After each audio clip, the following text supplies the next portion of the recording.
عارف بھائی کے اس سفر مدینہ کا یہ آخری عمرہ تھا، اور اس عمرہ میں شرکت کرنے کے لیے دور دراز سے سفر کر کے کچھ خاص لوگ اس عمرہ میں شامل ہونا چاہتے تھے۔ جی ہاں، محمد فیصل چیمہ صاحب اٹلی سے سفر کر کے مکہ مکرمہ اس عمرہ میں شامل ہونے کے لیے پہنچے۔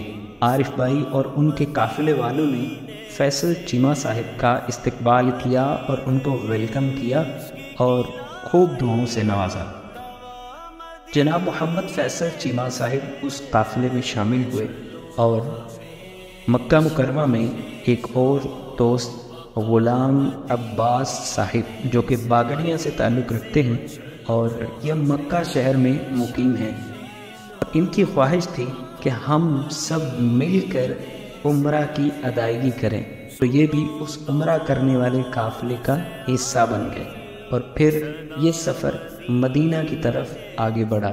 ہمیشہ کی لے لو بقا مدینے سے چلو ہمیں۔ جب مدینہ منورہ پہنچے تو مسجد نبوی شریف میں حاضری کے لیے سب قافلے والے حاضر ہوئے۔ وہاں پر ہمارے علاقے کی معروف مذہبی شخصیت حضرت مولانا قبلہ مفتی ارشد روحانی صاحب بھی مدینہ منورہ کی پرکیف فضاؤں میں مسجد نبوی شریف میں ہمیں حاضر نظر آئے۔ مفتی ارشد روحانی صاحب سے عارف بھائی اور دیگر قافلے والوں کی ملاقات ہوئی۔ مفتی ارشد روحانی صاحب بہت خوش ہوئے۔ مسجد نبوی شریف میں اور دوست جو ہمیں ملنے کے لیے آئے وہ محمد مظہر صاحب جو کہ باگڑیاں کوہنا سے تعلق رکھتے تھے، اور ان کے ساتھ حبیب اللہ صاحب اور ججی بھائی جو کہ جوڑا سیام سے تعلق رکھتے ہیں، فی الوقت الریاض میں مقیم تھے۔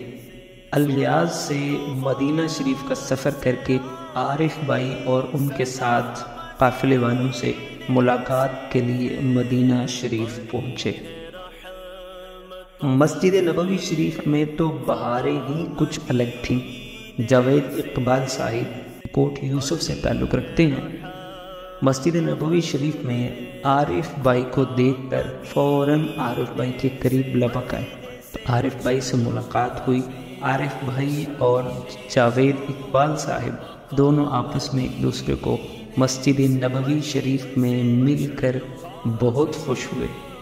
محمد زاہد صاحب یہ بھی عارف بھائی اور ان کے ساتھ قافلے والوں سے ملنے کے لیے مدینہ منورہ پہنچتے ہیں۔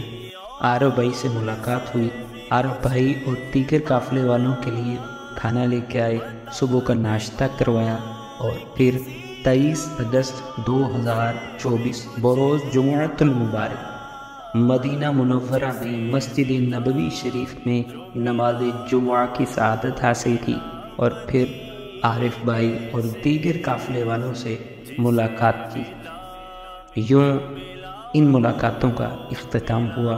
دعا فرمائیے آئندہ بھی اللہ تعالیٰ سب کو مسجد نبوی شریف کی بہاریں، حرمین طیبین کی پرکیف فضاؤں کی بہاریں لوٹنے کی توفیق عطا فرمائے، بار بار ان پاک بارگاہوں میں حاضری کی توفیق عطا فرمائے۔